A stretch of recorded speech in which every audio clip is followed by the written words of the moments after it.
Pernah nggak kira-kira bapak-bapak, ibu-ibu ke lapangan pada malam hari? Pernah. Pernah?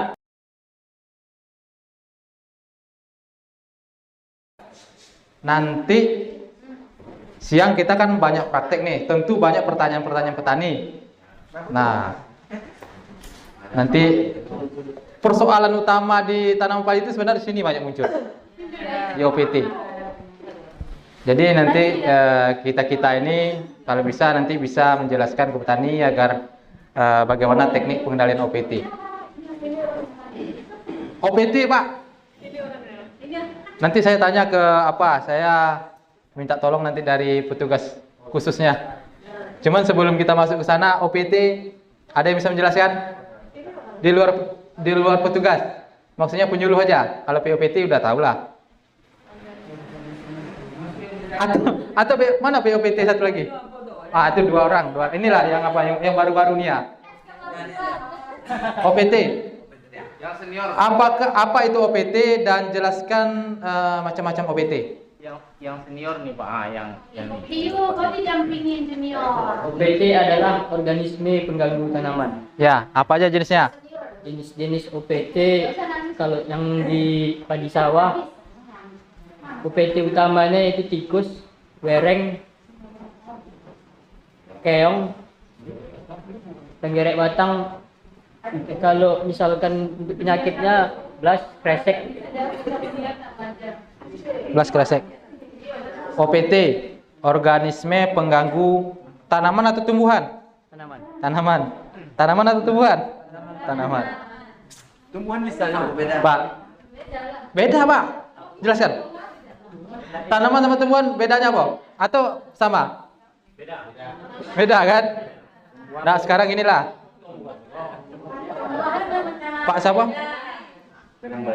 Hah? Mas Bayu. OPT, organisme pengganggu tumbuhan. Apa aja? OPT adalah organisme pengganggu tumbuhan. Dibagi menjadi beberapa jenis. Kata Mas Bayu, salah satunya hama dan penyakit. Ya, kemudian tadi baru diuraikan oleh Mas siapa sih, Mas? Bayu. Nah, yang depan. Yan. Baru ada hama-hama utama, katanya ada keong, mas, tikus. Itu masuk ke hama.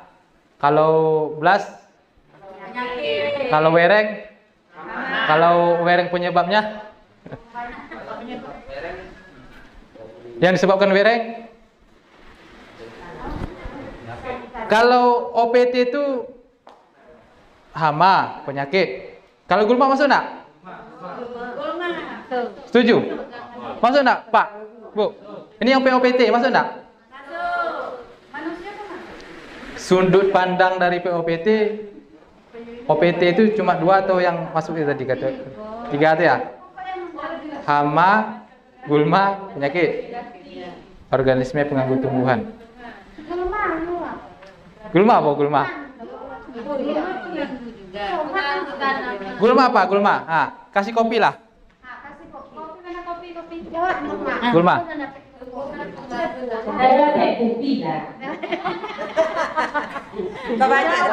Kopi bonus. Kalau menurut saya, gulma itu rumput-rumput yang tumbuh di sekitar tanaman yang dibudidayakan.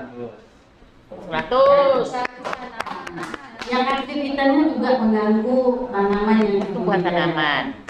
Oke, apa namanya teman-teman? Apa lagi? Renteng. Disempurnakan oleh POPT. Hama, Menurut saya itu gulma itu kan tanaman yang tumbuhnya tidak kita inginkan.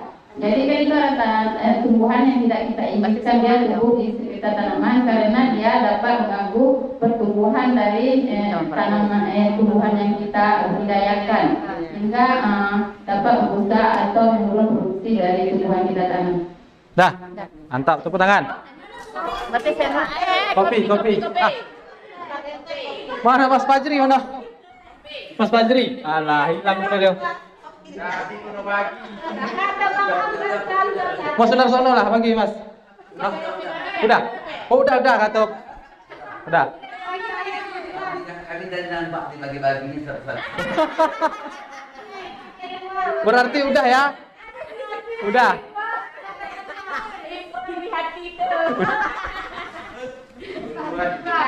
Berarti tak aci tadi ya seharusnya kan? Aduh, cengkel. Itu namanya cengkelet, Pak. Ambil duluan. Namanya gratis. Oh, percuma ya? Oke ya. Jadi kita sepakat organisme pengganggu tumbuhan itu ada 3 kategori. Yang pertama hama, penyakit, dan gulma. Gulma tadi disampaikan Bu Sila sama siapa? Tumbuhan atau tanaman yang mengganggu ya? Tumbuhan yang mengganggu. Kalau seandainya dia kedelai, kira-kira tumbuh di tanaman padi menjadi apa dia? Jadi gulma. Berarti tumbuhan yang mengganggu tanaman utama, ya kan? Kalau kambing masuk ke dalam Kalau kambing masuk ke dalam padi apa? Jadi hama. Jadi hama ya. Ah. Ah.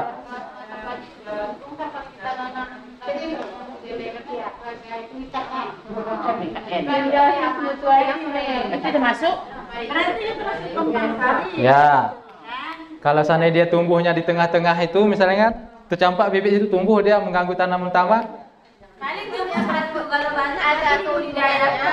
Itu kan contoh. Berarti pada intinya gulma itu adalah tumbuhan yang tumbuh yang tidak diinginkan di lahan tumbuhan utama. Sepakat gitu? Tergantung di mana tumbuhnya, Bu. Kalau pas di tengah-tengah sawah. Tuh. Kalau di pinggirnya Kalau dia sengaja kita tanam, itu menjadi tumpang sari. Kalau dia memang tumbuh di tanam utama, contoh di tengah-tengah padi itu ada tumbuh yang tidak kita inginkan mengganggu aktivitasnya, kan? Itu disebut dengan gulma. Dah tak usah lah kita mikir itu, tak mungkin terjadi. Ya, Pak. Yang pastinya gulma itu adalah tumbuhan liar, ya kan, yang mengganggu tanaman utama. Oke ya. Kemudian kita masuk ke pelatihan kita, tanaman padi. Kira-kira hama utama tanaman padi yang bisa menjelaskan, Pak Imran, nanti siapkan kopi, Pak. Laki-laki dah lagi. Laki-laki udah. Yang belum pernah, Pak siapa? Kami tadi kasih kopi. Pak Bobi belum pernah. Apa tadi? Hama utama tanaman padi. Hama. Yang kopi, Pak. Bukannya aja dong.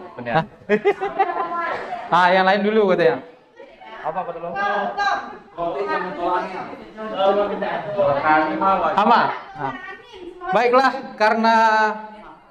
Baiklah karena sang kekasih ingin membantu sang kekasihnya untuk menjelaskan, silakan. Ini apa ini? Tadi saya nanyanya sama Mas Bobi, cuma dilempar ke ada.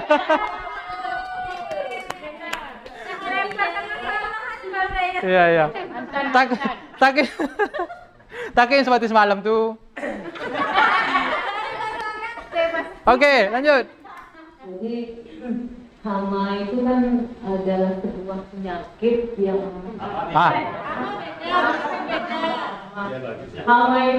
Hama utama tanaman padi. Utama tanaman padi ya. Binatang, hewan yang tidak kita inginkan juga karena dia bisa mengganggu produktivitas terhadap tanaman padi yang kita tanam. Ya. Jadi salah satu hama itu bisa dikatakan itu tikus. Terus kemudian keong, bereng.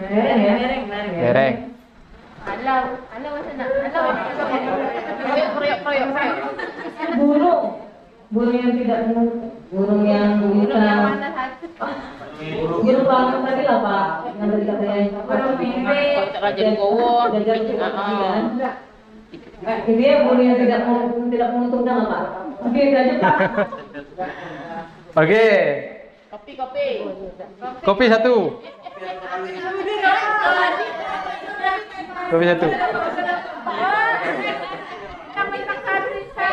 Memang luar biasa nih, Pak. Luar biasa karena kalau biasa itu kan saya bertanya sama POPT kan.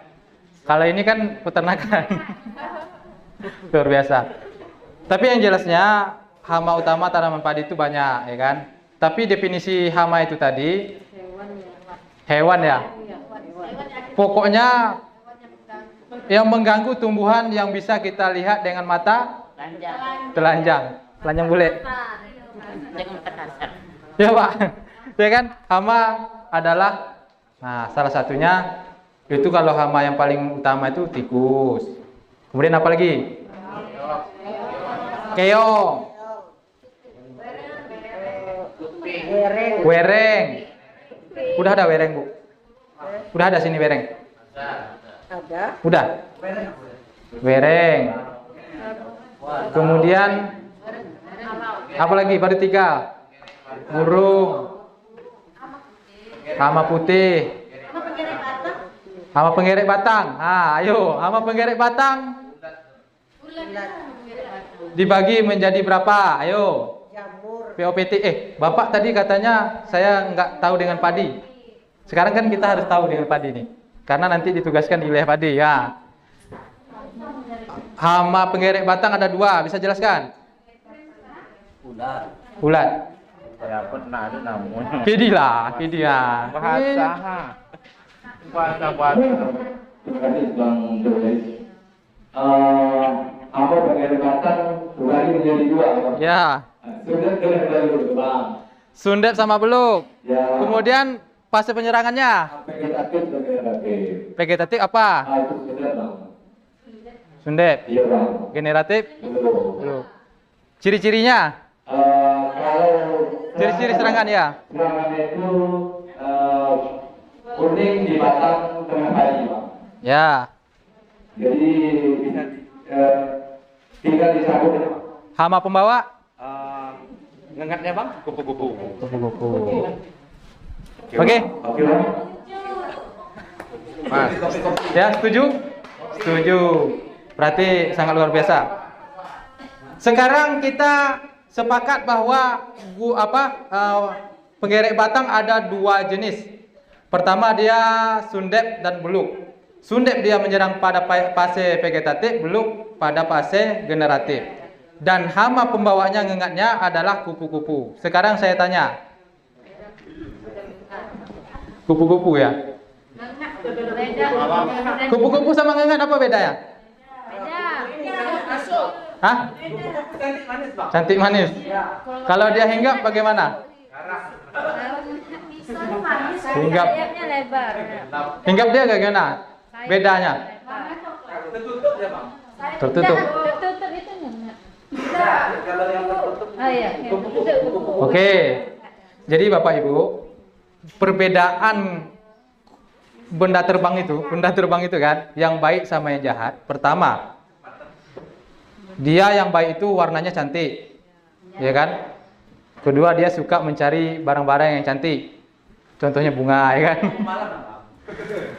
Warnanya jelas cantik. Kemudian kalau yang jahat itu dia warnanya kusam, ya kan? Suka malam hari. Pokoknya jahat lah. Ya kan? Menebarkan benih-benih yang jahat.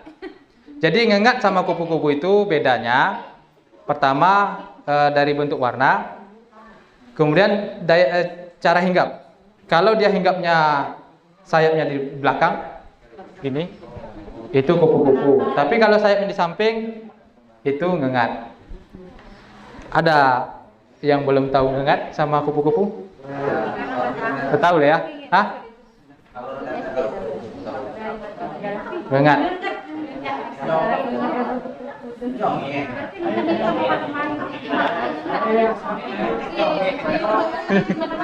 Bukan ponyonge.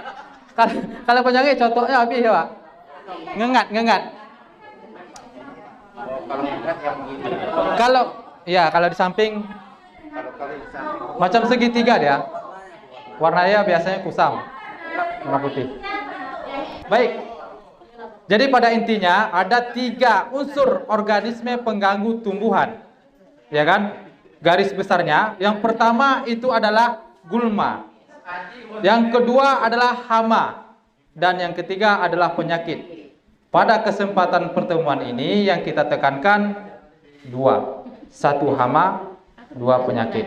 Nah, khusus untuk tanaman padi ada beberapa jenis hama utama. Salah satunya hama penggerat, yaitu tikus. Penggerat, bukan penggerek ya. Hama penggerat, mengerat, memotong. Nah, itu salah satunya tikus sawah. Kemudian ada hama penghisap seperti worm. Kemudian ada burung, ada keong dan jenis lainnya. Kemudian kalau penyakit, ada penyakit blast gitu kan. Ada penyakit lain atau bercak daun dan sebagainya. Nah, itu semua adalah organisme pengganggu tanaman padi. Dan yang kita tekankan bukan ingin mencari tahu tentang itu, tapi bagaimana cara mengendalikannya. Jadi bapak-bapak, ibu-ibu, konsep dari OPT ini kita dianjurkan untuk menerapkan teknologi PHT ya Pak. Ada yang tahu teknologi PHT? Pengendalian hama terpadu. Nah, POPT lah. Ini Bu Sila lagi. Bu, tolong jelaskan PHT itu kepada kawan-kawan kita. Apa konsep PHT itu? Konsep pengendalian hama terpadu. Hari dapat selenteng kopi nih Sila. Ganti-gantian lah. Pokoknya hari ini kita kocakkan POPT. Kalau PHT itu kan dia pengendalian hama terpadu. Apa yang dimaksud PHT itu? Itu aja. Jadi kita melakukan pengendalian itu. Tadi kita udah mulai sebentar lagi pertama, nanti kita mulai dari awal. Kita dari pengolahan tanah itu kita udah melakukan sistem PHT tadi. Jadi kita PHT itu kita menggunakan cara-cara atau yang untuk budidaya tanam padi tadi itu tidak bisa merugikan atau merusak lingkungan hidup kita gitu. Jadi kita mulai dari pengolahan tanah.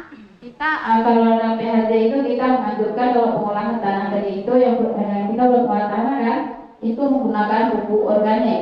Oke, konsep PHT itu sendiri apa maksudnya? Itu aja dijelaskan. Silakan, bantu. Kalau itu kan cara. Kalau menurut saya ya PHT itu gabungan beberapa teknik pengendalian hama itu dijadikan satu, makanya disebut pengendalian hama terpadu. Oke. Pada prinsipnya adalah budidaya tanaman sehat.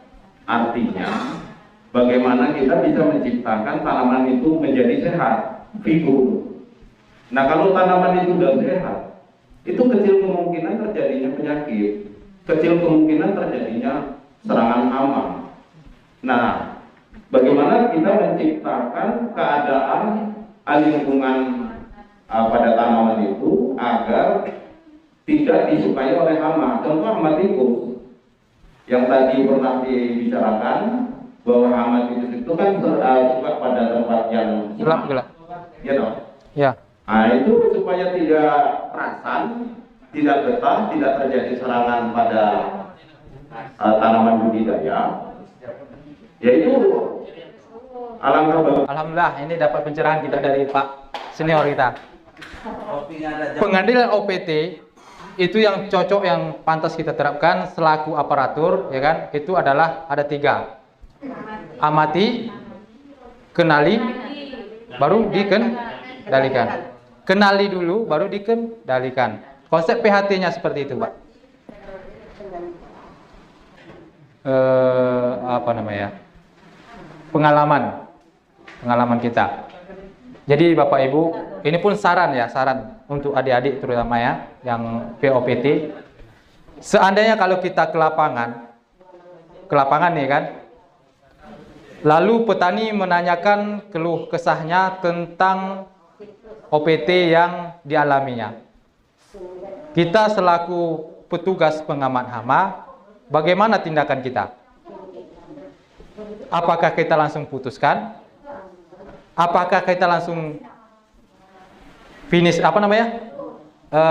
kita ambil tindakan atau gimana? Identifikasi. Diidentifikasi. Iya kan? Diamati. Baru kita lakukan tindakan. Jadi jangan sesekali kita pergi ke lapangan, ya kan?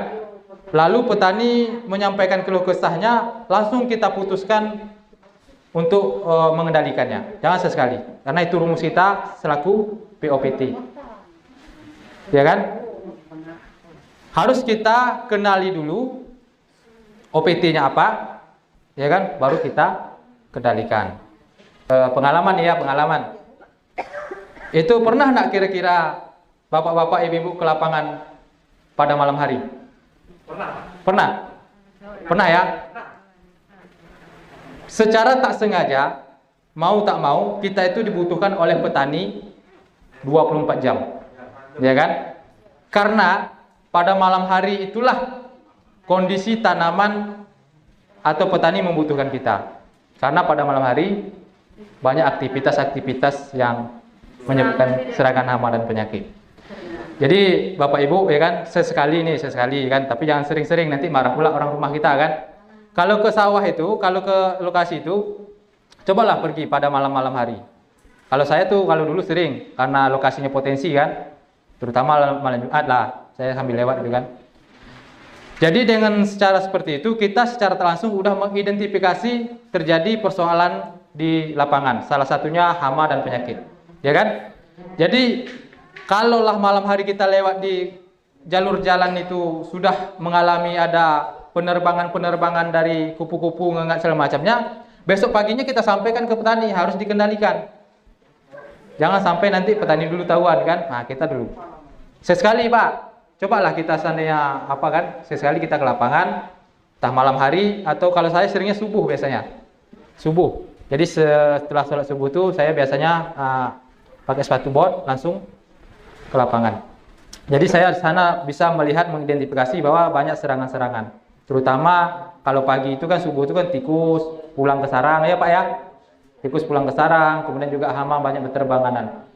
Nanti sampai siangnya kita tunggu petaninya datang, kita sampaikan ini sudah banyak terjadi aktivitas hama dan penyakit. Karena di waktu-waktu itulah kita sering kecolongan. Jadi hama dan penyakit itu keluarnya pada malam hari. Budidaya tanaman sehat ini yang di dalam A3 tadi, budidaya tanaman sehat, pengamatan dan pemantauan rutin, ya kan? Pemanfaatan musuh alami. Nah, petani sebagai ahli PHT. Itu dia poin-poinnya tadi. Setuju? Teknologi. Harus cari penerapan teknologi. Oke. Berarti tadi kalau kita nyambungnya dari awal, nyambungnya dari mulai persemaian penanaman hingga tadi yang ke sini, itu kita udah PHT kan? Mulai dari seleksi benih, penanaman jajar legowo, mengendalikan itu kan udah PHT. Oke, sip. Kalau yang kita lihat tikus. Sekarang kita masuk ke hama utama. Tikus lah, karena tikus sering. 1 ekor tikus dalam 1 tahun bisa menjadi berapa ekor? Ada yang tahu merumuskannya? Ada? Coba. Betina lah. Kalau bejantan tak mungkin beranak. Tapi harus ada bejantannya juga. Sepasang lah, sepasang. Sepasang tikus dalam 1 tahun bisa menjadi berapa ekor? 199 itu berarti 199 ekor. 200 lah. Lebih? Atau 1999 ekor? 1000. Sekarang gini. Oke. Itu nanti, iya. Sekarang kita ingin mengetahui berapa jumlah anakan tikus 1 kali beranak. 6. 12. Cara ngitungnya gimana? Cara ngitung, Bu? Cara menghitungnya? Ya. 3/5. Cara menghitungnya? Cara menghitung anak tikus. Pertama beranak dia 12. 12 kali. Nanti ada yang betina, ada yang jantan. 12. Cara ngitung anak itu berapa? Harus gimana cara menghitungnya?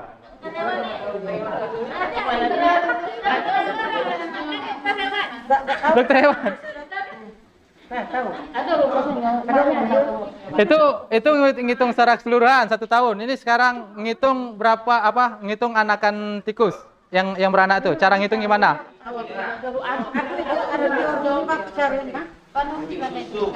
Jadi Bapak itu Bapak tahu kan?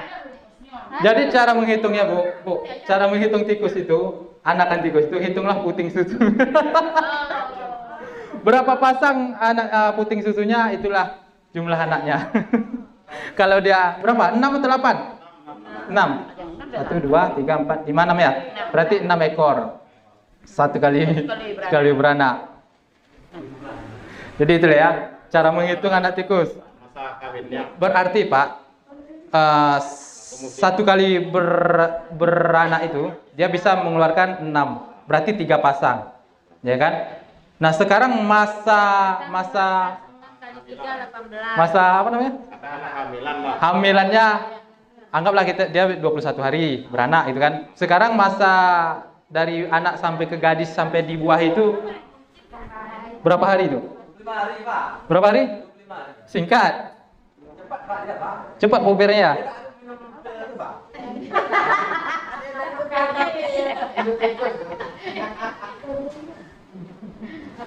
Berapa hari? Sekitar 45 hari ya. Ini bagan tikus. Jadi pada umur 5 sampai 9 minggu dia sudah bisa kawin. 5 sampai 9 minggu sudah bisa kawin. Ya kan? Jantan dan betina berkawin, birahi dia kan. Masa birahinya itu selama 48 jam baru bisa membuahi. Artinya dalam waktu 48 jam itu dia kikuk-kikuk itu kan. Maksudnya hewan lah. Apa? Hewan yang paham. Kalau birahi. Iya, birahi dia kan. Kawin, setelah itu bunting selama 21 hari, kemudian beranak. Dan beranak itu 1, 2, 3, 4, 5. 5 pasang buat Pak, 5 pasang. 1, 2, 3, 4, 5. Berarti 10. Udahlah, kita sepakatnya 6, 10, atau 8, atau 12. 10 ya, 10 lah. Sepakat kita 10 ekor sekali lahir. Kemudian dari beranak itu disampai selama 21 hari. Dari 21 hari sampai 5 sampai 9 minggu dewasa. Beranak lagi. Jadi anak ini tadi sampai 5 minggu kawin dia kan. 1, 2, 3, 5 pasang. 5 pasang nanti lahir lagi 5 pasang selama 21 sekitar 2 bulan. Berarti 1 tahun berapa ribu ekor? Oke lah. Kalau dia musim hujan beranak itu ya. Kalau musim kemarau enggak. Kalau dia dingin-dingin kan. Tergantung kesediaan pangan. Oke, tergantung kesediaan pangan. Jadi kembali ke konsep PHT tadi ya Pak. Menciptakan lingkungan yang tidak nyaman ya Pak. Tidak disukai oleh hama. Jadi cara pengendalian seperti itu salah satunya. Sekarang kita gini, kita membunuh 1 ekor tikus sama artinya kita membunuh 1000 ekor tikus. Jadi kalau kita melihat petani membunuh 1 ekor tikus sama artinya membunuh 1000 ekor tikus. Jadi kita berterima kasih sama petani membunuh 1 ekor tikus sama dengan membunuh 1000 ekor. Pada intinya itulah. Bagaimana caranya? Banyak. Salah satunya baru-baru ini kita laksanakan ya Bu ya. Konsepnya salah satunya goproyokan. Itu salah satu teknik yang sangat ampuh dan sederhana, yaitu mengendalikan hama tikus secara massal sebelum memulai penanaman. Itulah yang kami laksanakan di Kecamatan Rimau Melintang, terkhusus ke Pulau Mata Sike, Mukti Jaya dan Teluk Puluh Hilir ya Bu ya. Teluk Puluh Hilir masuk kan? Jadi itulah. Makanya dalam hal pengendalian hama tikus insya Allah bisa berkurang karena teknik yang salah satunya yang manjur adalah pengendalian secara massal, yaitu mengendalikan hama tikus sebelum memulai tanam secara bersama-sama. Kalau tak percaya tengok YouTube saya ada tuh. Ya Bu, ya kan kemarin kan kita kendalikan sama-sama kan. Itu salah satunya yang paling cocok dilaksanakan karena kemarin tuh hampir lebih kurang berapa ekor tuh ya? Hampir 100 ya. 100 kali 1000 berapa ekor? Tambahan dong. 100.000. Berarti waktu kemarin itu 100 ekor sama dengan membunuh 100.000 ekor tikus. Itu salah satu, Pak. Kalau di daerah Kubu, ini kalau bisa kita arahkan, karena dia meningkatkan dari IP 100 ke 200, perlu penanganan khusus yang lebih ekstra. Salah satunya menggunakan pagar plastik, ya Pak. Karena kami dulu juga seperti itu, awal-awal musim tanam dari 100 ke 200 itu tantangannya salah satu adalah tikus. Karena dia modelnya sini tanam, sini enggak, sini tanam, ini enggak. Dan celakanya lagi, kita udah nanam umur padi segini, kawan baru menyemprot. Ya kan? Nyemprot, atau dia mengolah lahan. Mak, itu memang kalau tak tahan emosi mungkin parang main lah ya. Nah, jadi awak udah nanam padi umur segini, datang kawan yang baru datang, nyemprot pula dia, atau mengolah lahan. Jadi otomatis tikus yang di dalam semak dia lari ke tempat kita.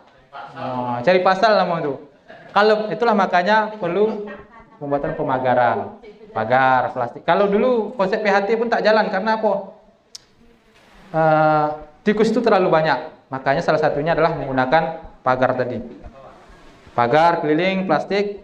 Kan ada tuh Pak yang jual kiloan tuh, yang panjang itu, itulah digunting jadi 2 bagian. Dicari sawit nih kan sebagai tiangnya, ditarik bagian pagar. Ya. Pengalaman Pak Toberi di sana dari pemerintah, ketinggian plastik yang ideal itu berapa? Dia satu plastik itu Pak, satu plastik itu kan dia bulat tuh, gini kan. Tapi dia gimana ya Cek? Lebih kurang, dia potong 2 aja. Lebih kurang 50 ya, 50 cm ya, 50-60. Tekniknya caranya Pak, pemagaran itu tiangnya jangan belah luar, sama aja enggak. Tiangnya belah dalam. Kemudian tanah bagian bawah disisakan sedikit, plastik itu nanti ditimbun sama tanah. Supaya nanti dia memakan melubangi itu terkena juga plastiknya. Artinya gini ya Pak ya, saya gambarkan gini. Ya gini set. Jadi di sininya dikasih tanah, ditimbun lah, dikasih tanah sikit-sikit kan, dicangkul kan, ditimbun. Jadi kalau tikus itu datang ingin melubangi dari bawah, dia terkena plastiknya. Jadi gitu cara pemagarnya. Jadi pagar itu jangan sampai belah luar kayunya. Kalau belah luar dia manjat. Masuk bisa, keluar tak bisa. Itu lebih parah lagi. Ngamuk dia kan, keluar tak bisa, digaham-gahamnya padi, habis hancur. Itu pengalaman juga Pak. Ada juga petani yang buat kayak itu karena baru-baru kan, dibuatnya belah luar. Ya. Dikasih dengan buah bubuto. Bubuto itu apa Pak?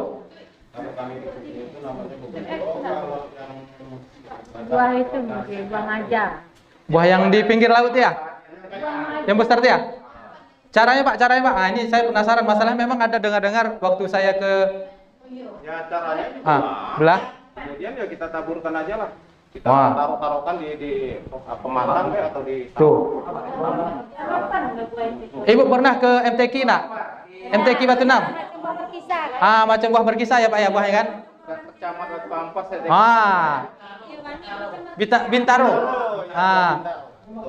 Jadi Bapak Ibu, salah satunya cara pengendaliannya adalah menggunakan buah bintaro dibelah-belah ya Pak? Dibelah-belah ya. Ditaruh di pematang. Diletakkan ke sawah. Itulah. Jadi Bapak Ibu, salah satu konsep nanti yang perlu kita terapkan ke petani, kita jelaskan dengan menggunakan bintaro tadi, ya Pak ya. Ada lagi yang lain? Cara mengendalikan hama tikus? Kucing, ya. Tikus, burung hantu. Burung hantu, burhan. Kulit durian? Berarti dengan bau itu ya? Banyak Pak. Kalau cara pengendalian hama tikus ini banyak. Lain lubuk, lain lalang ya. Lain tempat, lain cara pengendaliannya. Tapi yang jelasnya banyak hal. Salah satu tadi pakai apa Pak? Burung hantu. Dulu di perusahaan-perusahaan itu diwajibkan meternak burung hantu. Dulu kami juga pernah ada, di Muktia ada ya? Burhan di pondok itu jenisnya Pak Tito Alba. Bapak tahu enggak Tito Alba? Binatang yang paling setia adalah burung hantu. Nah, burung hantu itu musuhnya ada lagi Pak. Ada lagi? Yang punya sarang. Iya. Jadi burung hantu itu dia bisa melihat ketajaman dari 50 km ya. Berapa meter? 5 km atau 50 km? dia bisa melihat tikus di bawah itu sejauh 5 km kalau nggak salah. Kalau jenis Tito alba itu dia hanya membunuh aja. 50 meter. 5 kilo. 5 kilo lah beda jauh. Tinggi. 50 meter. 50 meter. Nah, lebih kurang gitulah ya. Pokoknya burung hantu itu bisa melihat dalam kegelapan, ya kan? Dalam kondisi gelap bisa menangkap tikus dalam jarak waktu 50 meter ya. Pokok itulah. Dia Pak, kalian jenis Tito alba itu, dia pertama hanya membunuh aja. Kalau untuk konsumsi dia kurang. Dia untuk bunuh, tangkap, bunuh, mati. Dan binatang yang paling setia adalah Tito alba, burung hantu. Jadi kalau dia mati pasangannya, dia tidak akan kawin, biar dia sendiri, jomblo sampai tua, sampai mati. Setia. Kalau jantannya mati, betinanya tidak akan kawin lagi. Kalau jantannya mati, kalau betinanya mati, jantan kawin lagi. Enggak, maksudnya memang setia dia. Nah, makanya nampak burung hantu yang jomblo-jomblo itu berarti pasangannya udah mati kena tembak orang walet. Ya kan? Apa lagi kira-kira? Pengendalian hama tikus? Ular? Pipa. Oh, apa Pak? Sejuta bambu kalau dulu kan? Sejuta bambu bisa juga. Buluh karbit nah Bu, buluh karbit itu dipotong-potong bisa. Lobangkan. Melepaskan musuh alami. Yang paling racun. Racun ya.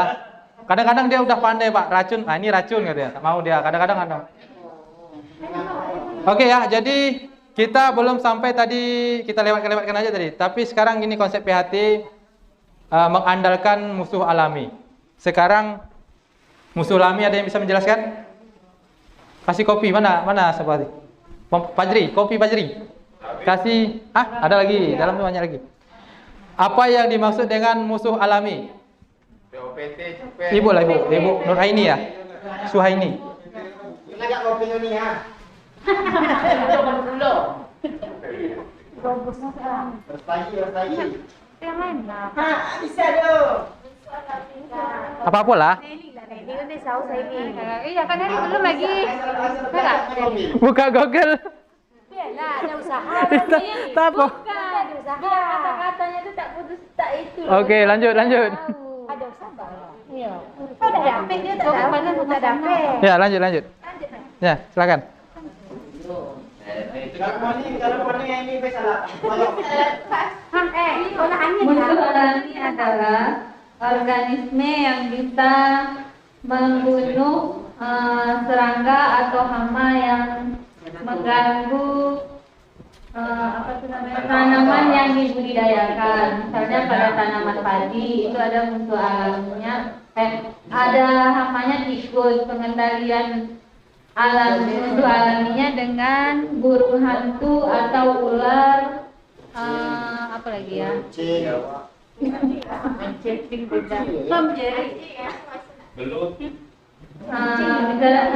Kalau di Teluk Banu dulu pernah itu petaninya memelihara kodok Kata trek. yang besar itu kodok besar, katanya itu bisa memakan tikus yang masih kecil. Ya. Gitu ya? Pernah itu ada petani yang menerapkan itu. Dia sambil kebetulan di Teluk Banu itu ada juga petani itu budidaya kodok yang untuk dikonsumsi. Kata atrek nak. Nggak tahu lah apa namanya, kodok yang untuk konsumsi yang besar. Hijau lah. Kodok hijau itu nah itu Ada ya? bisa saya sampaikan. Makan tikus. Makan tikus dicoba sudah setek. Itu waktu Kitanya ada yang beratnya sampai 1 kilo lebih. dia 80 sampai 1 kilo. Makan tikus. Oh, ini baru tahu Pak. Di Teluk Banu ada tuh rambutan. Luar biasa. Ada balik singgah ya. Jadi salah satunya katanya kodok bisa memakan tikus dari Afrika. Nah, Dia memang dibudidayakan. budidayakan ya. Iya, Pak ya. Bisa dimakan. Tapi bukan kita yang Ya. beli. Musuh alami. Baik, Bang. DOPT. Hah? Baik enggak? Boy satu. Milih lah. Mas Dina, musuh alami. Musuh alami dari apa tadi? Musuh alami adalah Musuh alami adalah sebuah hewan ya, predator untuk membunuh hama yang kita maksud tadi. Contohnya ular, hama predator. Oke. Kalau untuk penyakitnya itu sejenisnya atau serangga, kita menanam tanaman refugia. Oke. Jadi Bapak Ibu itu deh ya. Kalau musuh alami itu adalah konsepnya predator yang memangsa hama atau penyakit pada tanaman. Ada? Untuk penyakit ada? Untuk penyakit ada? Ada enggak? Ada? Predator yang bisa mengendalikan hama dan penyakit. Penyakit ada nggak kira-kira predatornya? Tak ada? Ada, Trikodama. Ada. Ternyata ada. Itu bukan predator. Apa tuh? Itu agen hayati. Tujuannya untuk apa? Tapi bedakan bahasa predator dan itu. Jamur apa? Penyakit kan? Penyakit ya? Sepakat kita jamur penyakit? Nah, Pak Tomiri. Trichoderma dia memangsa jamur. Berarti memakan atau mengendalikan. Bukan predator. Predator itu adalah tingkat teratas. Makanya pahami dulu Kak arti kata predator. Predator itu kan hewan. Iya, jamur tadi kan mikroorganisme. Jadi lebih hewan sama mikroorganisme berbeda. Oke.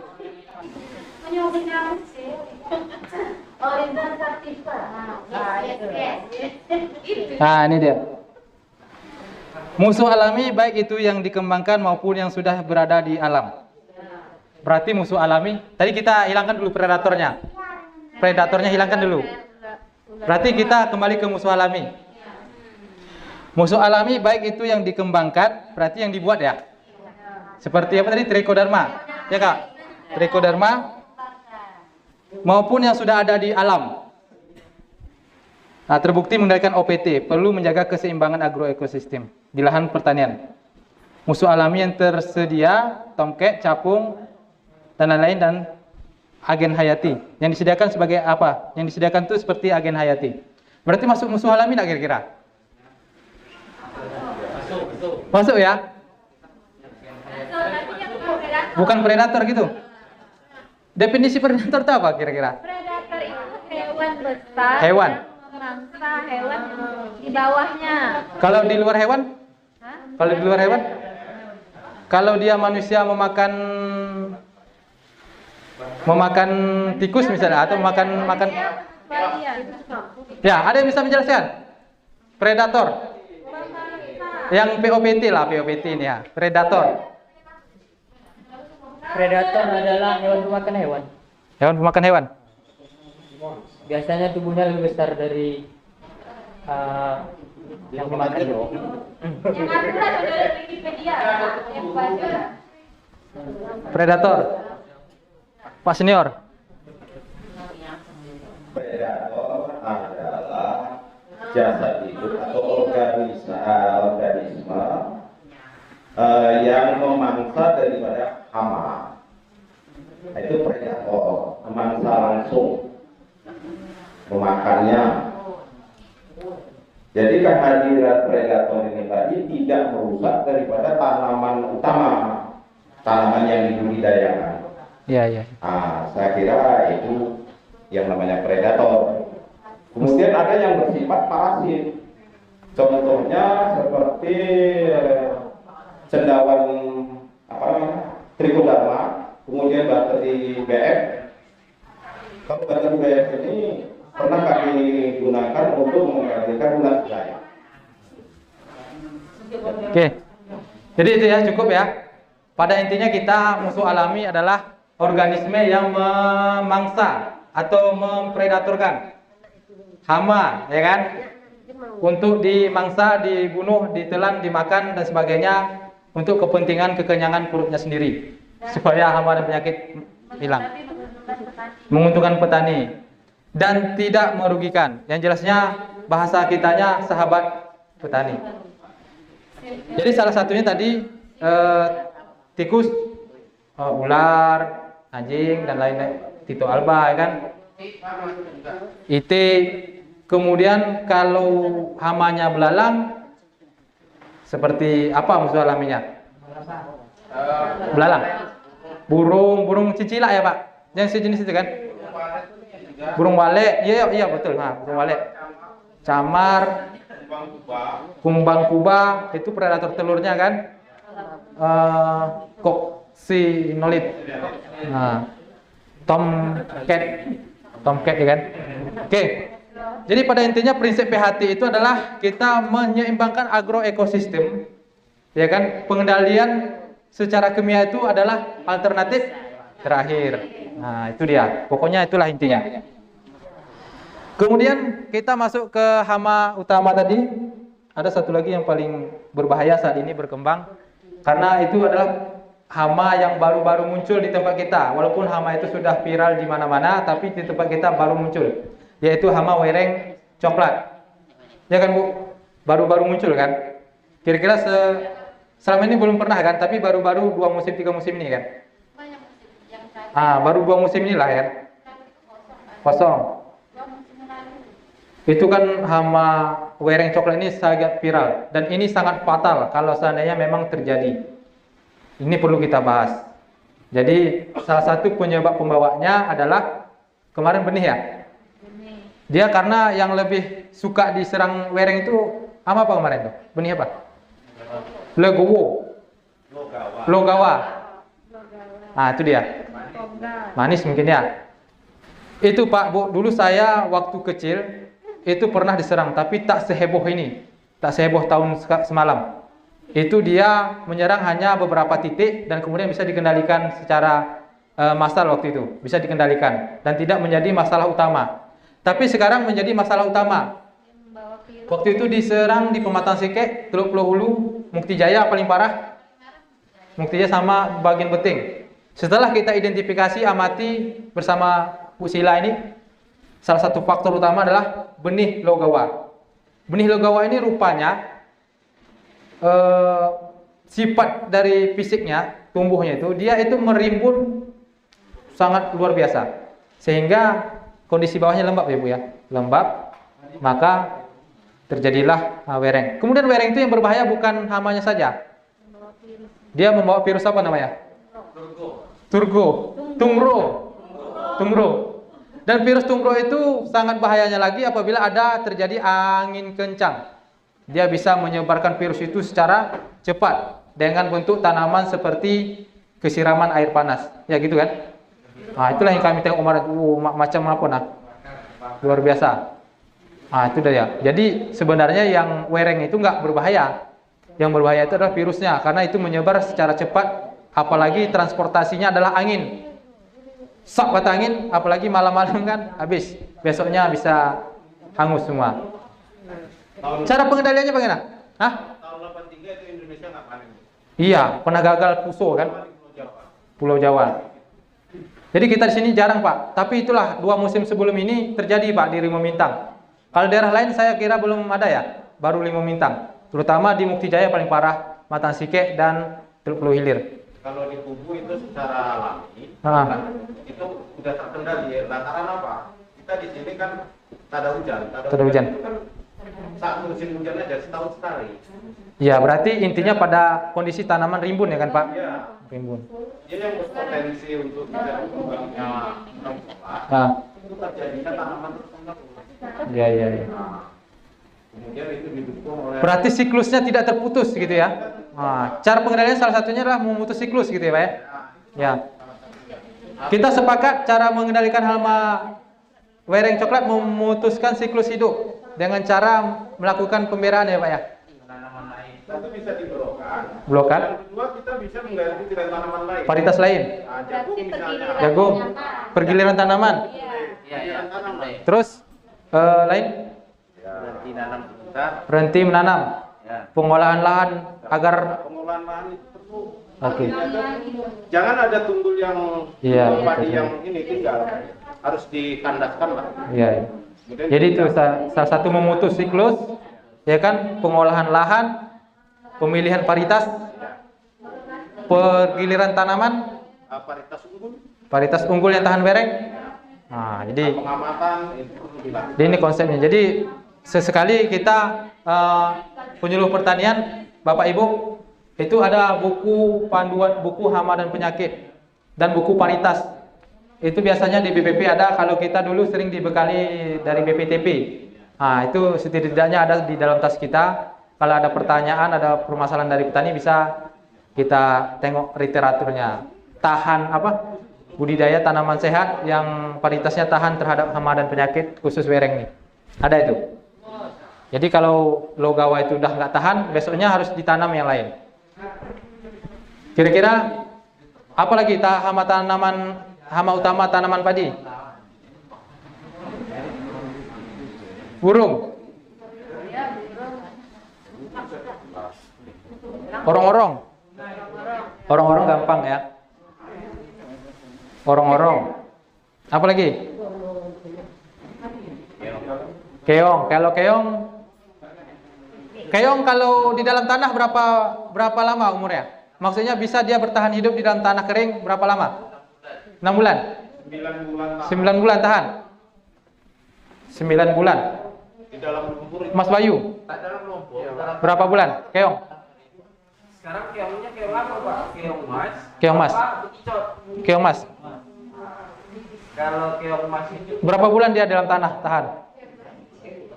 di dalam tanah itu biasa 1 musim. 1 musim. 4 bulan berarti? Sekitar 4 sampai 5 5 bulan. Tapi 6 bulan tahan. 6 bulan. 8 bulan, Pak? Di Jawa itu pernah tidak hujan 9 bulan. 9 bulan? Namun yang namanya keong mas itu Masih ada? tetap hidup. Ya. Jadi itu ya Bapak Ibu. Kalau keong mas itu, ini pengalaman Pak, nggak di Jawa. Kalau pengalaman kita di lapangan itu, dalam kondisi tanah yang retaknya sudah hampir 1 jengkal, dibuka gitu, klek, ya kan? Itu terdapat keong. Berarti berapa lama lah itu kira-kira panasnya itu? Musim kemarau, tak dapat lagi dihitung dong. Lebih kurang ya seminimalnya 8 bulan. Kita buka, kita tokok masih segar. Artinya berarti keong mas itu bisa bertahan hidup di dalam tanah lebih dari 8 bulan. Biar dia masuk air, dia akan keluar dan berkembang lagi. Nah, tekniknya kita ya sederhana aja. Pertama, pengaturan pengairan. Kedua, pengaturan teknologi penanaman. Yang dilakukan petani-petani kita salah satu adalah menanam benih yang tua kan kadang kan, karena untuk mengendalikan keong tadi. Tapi lebih efektifnya adalah mengeringkan sebenarnya. Tapi ya kondisi lingkungan kita lah. Yang kita bahas kemarin itu ada 2 persoalan yang paling besar adalah pengairan dan pembiayaan tadi. Nah, pengairan inilah. Kalau seandainya pengairan kita cocok, bagus, ya kan, IP 200 udah di tangan tuh. Nah, dan tangan kita. Kalau di sana udah 250 sebenarnya. Udah 250. Dia dalam 1 tahun dia 3 kali nanam, tapi 2 kali panen. Panen berikutnya di tahun berikutnya. Jadi di bulan Maret dia nanam, bulan Agustus panen, September bira, masuk lagi di bulan Oktober nanam, sampai Januari Februari nanam lagi. Berarti dia 3 kali nanam, 2 kali panen. Nah, berarti IP-nya 200. Tapi padi. Kalau seandainya kita bisa mengaturkan dengan kondisi irigasi maupun alam, bisa kita gilirkan padi, kedelai, padi misalnya. Itu baru cantik. Tapi ya kondisi kita nih kita tidak bisa kita paksakan, ya kan? Oke, sampai di situ ada lagi yang mau kita bahas? Jemaah dah? Serah dulu. Jadi nanti sore kita kan isoma ini. Nanti sore kita berkumpul sini dulu sebentar, mungkin ada penyampaian dari panitia. Nanti kita ke lapangan di mana ya? Di mana, Bu? Ada lapangan? Atau ke lapangan lah. Pokoknya kita membahas materi kita pada hari ini, mulai dari penanaman sampai OPT. Yang daftar Nyambung. Yang doke-doke aja lah. Pak Pur atau Pak Pur oke. Baru tanam Pak Pur. Makasih Pak Yang rasanya bukan rasa liburan lah itu. Itulah sampai kami. Iya. Ah, udah. Kita udah selesai materi kita, tinggal diskusi aja lagi nih. Nah, jadi kalau hama putih ini, Bu, hama putih ini kan, ini hama putih kan. Yang bahaya itu apanya kira-kira? Yang bahaya itu apanya? Yang palsunya?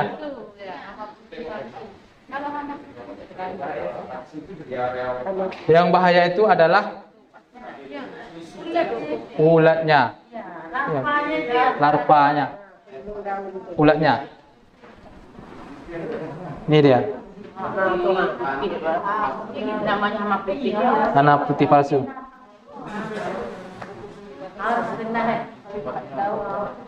Kalau udah ada berterbangan seperti ini, Bu, di lahan kita kan, sarankanlah untuk mengendalikannya.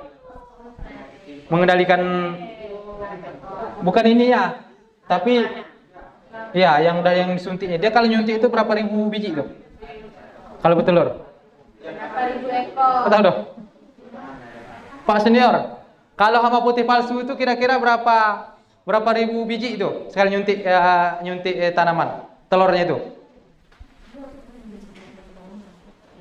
Hama putih palsu kalau menyuntik tanaman tuh telurnya itu berapa ribu biji? Banyak ya? 200 sampai 300 butir. Nanti menetas, iya. Nanti menetas baru menjadi ulat. Ulat ya kan? Berarti ngengatnya tak bahaya. Ngengatnya? Itu ngengatnya tadi induknya nggak bahaya. Bahaya, Pak. Bahaya ya? Ya. Karena penyebab ya? Ya. Dan dia menyerang daun. Penyebabnya? Jangan yang akibat. Oke. Berarti sama-sama bahaya. Tapi hama putih palsu ini kalau udahlah lewat masa apa namanya? Dia mati sendiri. Itu nggak ada jadi masalah. Oh iya. Karena dia hamanya di luar ya, Pak ya. Kalau yang bahaya itu adalah penggerek ya. Penggerek dia akan semuanya itu bahaya. Tapi ada pada fase-fase tertentu. Ya. Jadi hama putih palsu itu berbahaya pada fase-fase tertentu.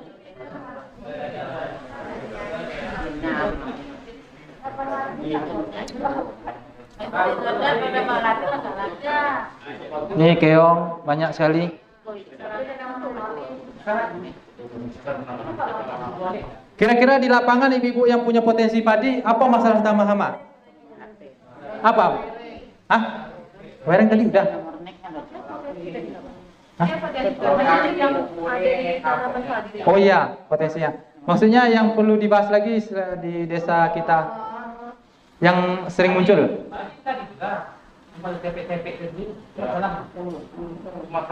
Masalah tuh. Jamur-jamur tadi. Ya, tuh silakan. Mungkin ada penambahan dari Bapak senior kita. Di TPN padi ini belum kan di TPN sama apa nanti ada sampah ya. Itu bukan jamur sama cendawan itu dibedakan. Kalau jamur itu yang bisa dikonsumsi, tapi kalau cendawan itu bersifatnya merugikan. Nah, jadi cendawan itu. Jadi cendawan yang terjadi ini diakibatkan oleh kelembaban yang tinggi. Coba itu yang namanya pal-pala dibuka, dia kan kepanasan. Nah, itu salah satunya salah. Yang kemudian juga ditabur dengan kapur ataupun dolomit. Dolomit ya? Ya, jangan langsung bekas TPA kemudian dibuat lagi untuk TPA lagi. Jadi masih ada tertinggal yang namanya cendawan tadi. Jadi coba dibuka, dipanaskan, panas matahari maksudnya. Nah, itu baru bisa diapalkan. Kalaupun terjadi parah, ya ada sejenis polisi dari. Kalau kami Februari pakai desain bisa. Desain ya? Bisa. Desain bisa. Bisa. Oke. Kalau apa namanya?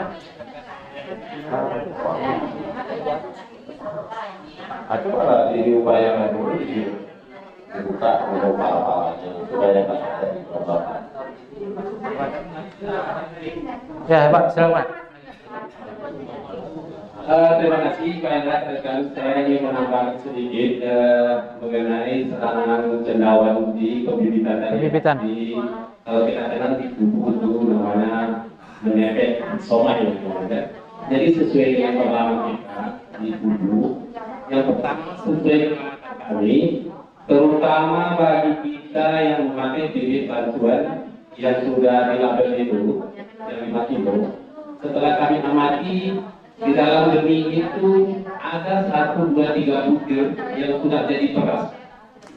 Jadi kami amati kemudian di TPA itu sumber utamanya itu adalah yang sudah jadi beras tadi.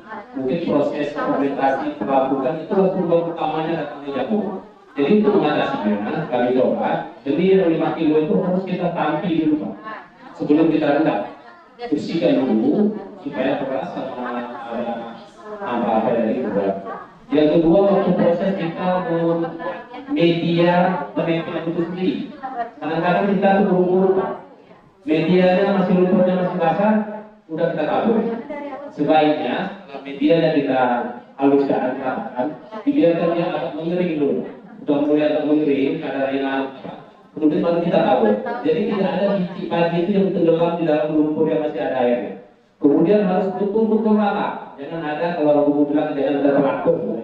Laku itu adalah air berkumpul. Jadi sumber jamur itu adalah pada sumber tingkat kelembaban yang tinggi seperti yang dibilang Pak Nurdi tadi.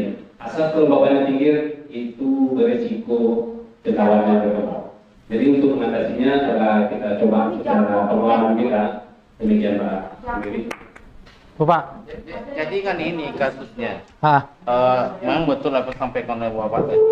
Tapi ini kasus yang terjadi ini itu tahap penyemaian kedua malah ketiga. Kalau pertama sebanyak-banyak semai yang kita tanam, mungkin 2-3 goni itu tidak terjadi apa-apa. Kami dah pengalaman betul. Pertama itu semailah sebanyak-banyaknya. Cuma karena lahan kita sampai 3 hektar, kan? Nah, jadi kita kan bawa benih lokal, benih unggul. Tapi benih unggul ini rentannya kadang kena itu, padahal tempatnya sama juga. Oke. Nah, itu. Itu caranya berarti kalau menurut saya jangan penyemaian kedua jangan di situ Oke. lagi. Tidak tempat. Tidak kalau menurut saya. Sama, kami pindahkan tempatnya pun gitu juga. Kalau dia cuma di atasnya coba yang besar Kak. Jadi solusinya gitu Pak ya, yang disampaikan Pak Abdul Muiz mungkin itu berdasarkan pengalaman beliau, dan itu juga sebenarnya pengalaman kami karena kami juga dulu berladang. Ya seperti itulah, ada biji-biji yang di dalam benih itu yang bentuknya beras itu nanti berkembang sebagai media kapang itu kan, atau jamur lah istilah kita, ataupun apa yang dibilang Pak apa tadi, cendawan itu kan. Nah itulah dari pembawaannya. Ketika Bapak udah cabut mungkin ya, kan salah satu faktor Pak. Kalau faktor lain kan bisa lah jadi yang faktor lain lagi kan gitu penyebabnya. Kita nyabutnya mungkin ada sisa-sisa jamur itu pasif ya kan, entah dia kering atau dia apa. Nah begitu ada tanaman baru lagi dia berkembang lagi. Wah jadi salah satu cara untuk itu tadi yang disampaikan Ibu, pindahkan tempatnya atau mungkin dikeringkan sekering-keringnya sampai jamur itu betul-betul mati. Karena sifatnya jamur dalam kondisi lembab atau agak tertutup, gelap, dia bisa bertahan. Nah, mungkin itu salah satu cara gitu ya. Cuman faktor-faktor lainnya mungkin masih ada yang lain yang belum kita ketahui karena kita tidak langsung ke TKP ya kan. Kalau